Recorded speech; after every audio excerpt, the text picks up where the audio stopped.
Hi అండి, అందరికీ నమస్కారం.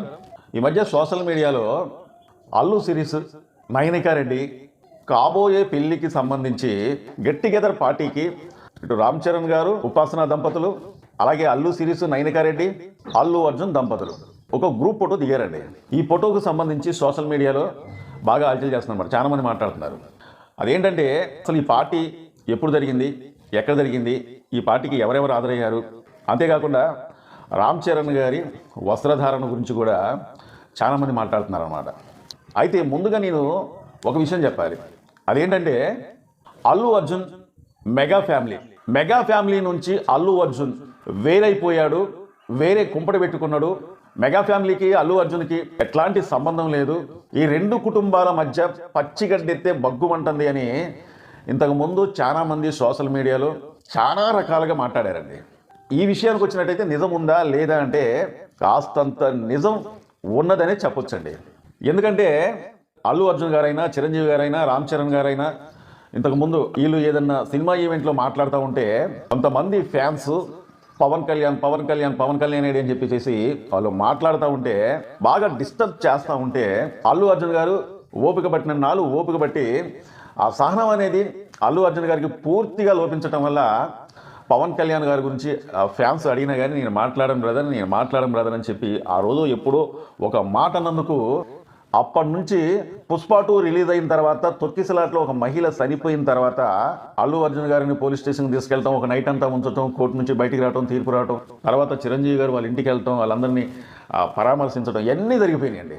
ఒకటి తర్వాత ఒకటి అనుకోకుండా చాలా సంఘటనలు జరిగిపోయిన తర్వాత నేను ఎన్నోసార్లు చెప్పా, ఈ రెండు కుటుంబాలు కూడా ఎప్పటికైనా ఒక్కటైతాయి, ఒక్క తప్పదు. ఈ రెండు కుటుంబాలు ఇప్పటి నుంచే కాదు, దాదాపు చిరంజీవి గారు ఎప్పుడైతే సినిమా ఇండస్ట్రీకి వచ్చిండో, చిరంజీవి గారు వివాహం అయిన కానుంచి కూడా ఈ రెండు కుటుంబాలు ఎప్పుడు కూడా రెండు కుటుంబాలలాగా ఉండవు, ఒక కుటుంబంలాగే ఉంటుంది. అల్లు అరవింద్ గారైనా, మెగాస్టార్ చిరంజీవి గారైనా అప్పటి నుంచి ఇప్పటి వరకు కూడా ఒకే కుటుంబంలాగా ఉండే ఈ కుటుంబాలు ఎప్పటికీ కూడా విడిపోవు. అది జరగని పని. ఏదో చిన్న కలహాలు ఉండటం వల్ల కాస్తంత దూరమైనా సరే ఎప్పటికైనా ఈ రెండు కుటుంబాలు ఒక్కటే అని చెప్పి నేను ఎప్పుడో చెప్పా, ఎన్నో వీడియోలు చేశా, ఈ రెండు కుటుంబాలు కూడా కలవాలని చెప్పా. అదేవిధంగా మెగాస్టార్ చిరంజీవి గారి కుటుంబంలో ఏదన్నా శుభకార్యాలు అయితే అల్లు అర్జున్ గారు వీళ్ళందరూ కలిసి వెళ్తున్నారు. అలాగే అల్లు అరవింద్ గారి కుటుంబంలో ఏదన్నా ఫంక్షన్లు జరిగితే మెగాస్టార్ కుటుంబం నుంచి కూడా వీళ్ళందరూ ఆదరవుతున్నారు అనమాట. ఈ మాత్రం దానికి సోషల్ మీడియాలో ఎన్నో విధాలుగా ఈ రెండు కుటుంబాలు ఏరైపోయినాయి, ఎప్పటికీ ఈ రెండు కుటుంబాలు కలవని చెప్పి చాలా రకాలుగా సృష్టించేశారండి. అంటే ఒక అందుకు చెప్పాలంటే ఈ రెండు కుటుంబాల మధ్య పచ్చగడ్డేస్తే బగ్గు వంటుంది అన్నట్టుగా సృష్టించారనమాట. అల్లు సిరీస్ గారి వివాహానికి సంబంధించి ఏదో గెట్ టుగెదర్ చిన్న పార్టీ అనేది చేసుకున్న తర్వాత ఎవరిని ఆహ్వానించారండి? ఏది ఏమనుకున్నా కాదనుకున్నా వీళ్ళు ఏమైనా వేరయ్యారా? రామ్ చరణ్ గారు, ఉపాసన దంపతుల్ని వీళ్ళిద్దరు అన్నదమ్ములు ఆహ్వానించి ఒకే కుటుంబం, మేము ఎప్పటికీ కూడా విడిపోము, ఇది నిజం, ఇక నుంచి ఇలాంటి పుకార్లు షికార్లు చేసేటట్టుగా మీరు మాట్లాడకండి అని చెప్పి వాళ్ళ ఇంట్లో ఏమైనా శుభకార్యాలు జరిగితే వీళ్ళ ఇంట్లో ఏమైనా శుభకార్యాలు జరిగితే వాళ్ళు మరి ఒకటయ్యారా లేదా? ఖచ్చితంగా ఒకటవుతారు. సరే, పవన్ కళ్యాణ్ గారు, అల్లు అర్జున్ గారికి ఇంకా విభేదాలు ఏమైనా ఉన్నాయా లేదా అంటే కొన్ని నెలల క్రితం అల్లు అర్జున్ గారి నానమ్మ చనిపోయిన తర్వాత స్వయంగా పవన్ కళ్యాణ్ గారి అల్లు అర్జున్ గారి ఇంటికి వెళ్ళి వాళ్ళందరినీ ఓదార్చి వాళ్ళ దగ్గరికి వెళ్ళి కూర్చొని మాట్లాడి వాళ్ళకి ధైర్యం చెప్పి తిరిగి వచ్చిందనమాట మన పవన్ కళ్యాణ్ గారు. మరి కలహాలు ఇంకెక్కడ ఉన్నాయి? ఎందుకుంటే నాకు తెలియకడుగుతున్నా. ఉదాహరణకు మన ఇంట్లో కూడా చిన్న అంటే మన బంధువులతో చిన్న కలహాలు వస్తూ ఉంటాయి. ఎప్పటికీ ఉంటాయా అంటే ఎప్పటికీ ఉండవు. కొన్ని సందర్భాల బట్టి కలహాలు వచ్చినా మళ్ళీ కొన్ని సందర్భాల బట్టి ఆ కలహాలు మొత్తం కూడా పోతాయి అన్నమాట. దీంట్లో కొంతమంది కోడిగుడ్డు మీద ఈకలు పీకుదని చెప్పి ప్రయత్నిస్తూ ఉంటారు అనమాట. అంటే ఉన్నది లేనట్టు, లేనిది ఉన్నట్టు, ఎంతో అంటే చిన్న విషయాన్ని కూడా భూతద్దంలో పెట్టి మరీ చూపిస్తూ ఉంటారు అనమాట. ఆ పార్టీకి ఒకసారి మనం గమనించినట్లయితే రామ్ చరణ్ గారి స్వామిమాలలో, స్వామి వస్త్రధారణలో వచ్చిందండి. అంటే రామ్ చరణ్ గారు దాదాపు ఒక సంవత్సరానికి 365 రోజులు ఉన్నాయంటే నాకు తెలిసి ఒక 150-160 రోజులు కూడా స్వామిమాల మీదే ఉంటాడు. దేవుళ్ళు అంటే అంత భక్తి పరవశం అన్నమాట. నిత్యం కూడా రామ్ చరణ్ గారే కావచ్చు, ఒకవైపు మెగాస్టార్ చిరంజీవి గారే కావచ్చు, స్వామిమాలలోనే మనకు దర్శనమిస్తూ ఉంటారు. మనం ఎన్నోసార్లు కూడా చూసాం. ఈ ఇద్దరి తండ్రి కొడుకులు కూడా స్వామి మాలలోనే వీళ్ళు ఎక్కువ దర్శనమిస్తూ ఉంటారు అన్నమాట. దాదాపు మనం ఎన్నో ఈవెంట్లలో అతను బయటకు వచ్చినప్పుడు మనం చూస్తూ ఉంటాం, ఎక్కువ శాతం స్వామి వస్త్రధారంలోనే స్వామిమాల మీద ఎక్కువ కానొస్తూ ఉంటారు అన్నమాట. మరి రామ్ చరణ్ గారికి ఈ అలవాటు ఎలా వచ్చింది, ఎవరి నుంచి వచ్చింది అని మనం ఒకసారి మాట్లాడుకునేటట్లయితే అతని తండ్రి నుంచి వచ్చిందనే చెప్పుకోవచ్చండి. ఈ విషయంలో మెగాస్టార్ చిరంజీవి గారు ఎంత భక్తి పరవశంతో ఉంటాడో మనకందరికీ తెలిసిన విషయం అనమాట. అంటే అతన్ని నమ్ముకున్న దైవం ఏ దైవమైనా సరే ఒకసారి అతను నమ్ముకుంటే అసలు వదిలిపెట్టే ప్రసక్తే ఉండదన్నమాట. ఆ దేవునికి సంబంధించి ఏదన్నా మాల వేసుకోవాలన్నా, ఏదైనా కార్యక్రమాలు ఉన్నా, ఆరోగ్యం అనేది సహకరించకపోయినా సరే ఖచ్చితంగా వేసుకుంటారు. కాబట్టి ఇది చిరంజీవి గారి నుంచి వచ్చిన అలవాటు. రామ్ చరణ్ గారికి మొదటి నుంచి కూడా చిరంజీవి గారు ఎన్నోసార్లు మనం స్వామిమాలు వేసుకుంటూ చూసాం. అలాగే ఆంజనేయ స్వామి పరమభక్తుడు.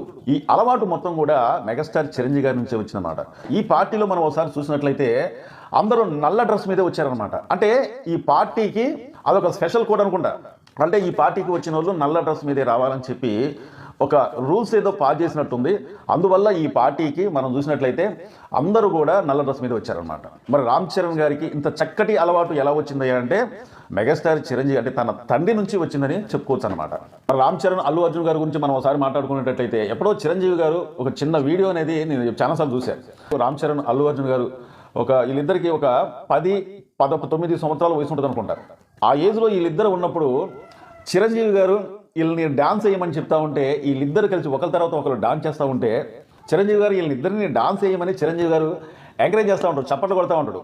ఒకవైపు రామ్ చరణ్ గారు డాన్స్ చేసిన తర్వాత అల్లు అర్జున్ గారు వేయటం, అల్లు అర్జున్ గారు డాన్స్ చేసిన తర్వాత రామ్ చరణ్ గారు వేయటం అనమాట. వీళ్ళిద్దరు డాన్స్ చేస్తూ ఉంటే అంటే అంత చిన్న వయసులో వీళ్ళిద్దరు డాన్స్ చేస్తూ ఉంటే చిరంజీవి గారు ఇక ఆయన ఆనందానికి హద్దులు లేవు. నేను ఏమంటున్నానంటే రామ్ చరణ్ గారు చిరంజీవి గారికి ఎంతైతే ఇష్టమో అట్లాగే అల్లు అర్జున్ గారు కూడా చిరంజీవి గారికి అంత ఇష్టం అనమాట. అంటే వీళ్ళిద్దరిని ఎప్పుడు కూడా చిరంజీవి గారు వేరువేరుగా ఎప్పుడు చూడలే. కాబట్టి ఈ రెండు కుటుంబాలు కూడా ఒకటే అనమాట. ఇంకో విషయం ఏంటంటే గ్లోబల్ స్టార్ రామ్ చరణ్ గారికి ఈ మధ్యకాలంలో ఇద్దరు కవాల పిల్లలు పుట్టడం కూడా ఈ కుటుంబానికి చాలా సంతోషకరమైన విషయం అనమాట. అంతేకాకుండా ఈ కుటుంబాలను ప్రేమించే ఫ్యాన్స్కి, అభిమానులకి వాళ్ళు ఎంత ఆనందపడ్డారంటే ఫ్యాన్స్ వాళ్ళ ఆనందానికి హద్దులు లేవు. ఇంకొక గొప్ప విశేషం ఏంటంటే అంటే సోషల్ మీడియాలో వచ్చే కథనాల ప్రకారం నేను చెప్తున్నానండి, అల్లు అర్జున్ గారి వివాహం 2011 6వ తారీఖు మార్చి నెలలో జరిగిందండి. అదేవిధంగా అల్లు సిరీస్ గారి పెళ్లి కూడా ఇప్పుడు వచ్చే మార్చి 6వ తారీఖునే జరగబోతుంది. అంటే ఇటు అన్న పెళ్లి రోజే తమ్ముడు పెళ్లి రోజు కూడా జరగాలన్న ఉద్దేశంతోనే అల్లు అర్జున్ గారి పెళ్లి రోజు, అల్లు సిరీస్ గారి పెళ్లి రోజు వస్తుందన్నట్టుగా సోషల్ మీడియాలో వార్తలు వస్తున్నాయి. చివరకు ఏది ఏమైనా ఈ కుటుంబాలు ఇప్పటికీ కాదండి ఎప్పటికైనా సరే ఒకవైపు అల్లు అరవింద్ గారు కావచ్చు, మెగాస్టార్ చిరంజీవి గారు కావచ్చు, దాదాపు చిరంజీవి గారి ఇండస్ట్రీకి, సినిమా ఇండస్ట్రీకి వచ్చిన కానుంచి చిరంజీవి గారికి సురేఖ గారికి మ్యారేజ్ అయిన కానుంచి ఈ రెండు కుటుంబాలు ఏ విధంగా అయితే కలిసి ఉన్నాయో అదే కలయికని అల్లు సిరీస్ గారు కావచ్చు, అల్లు అర్జున్ గారు కావచ్చు, రామ్ చరణ్ గారు కావచ్చు, ఈ రెండు కుటుంబాలు కూడా అప్పటి నుంచి ఇప్పటిదాకా ఏ విధంగా అయితే కలిసి ఉన్నాయో ఇప్పటి నుంచి ఎప్పటికైనా సరే కలిసి ఉంటాయి, కలిసే ఉంటాయి. చాలా మంది మా వీడియో చూస్తున్నారు కానీ సబ్స్క్రైబ్ చేసుకోకుండా చూస్తున్నారంటే దయచేసి మీరు మమ్మల్ని సబ్స్క్రైబ్ చేసుకుంటే మమ్మల్ని ఎంకరేజ్ చేసేందుకు ఈ వీడియోపై ఒక లైక్ చేయండి. మీ అమూల్యమైన కామెంట్ తెలుపుతారని చెప్పి కోరుకుంటూ మా వీడియో నచ్చితే సబ్స్క్రైబ్ చేసుకోండి. మరో మంచి వీడియోతో మళ్ళీ మేము ముందుకు వస్తాం. Thank you.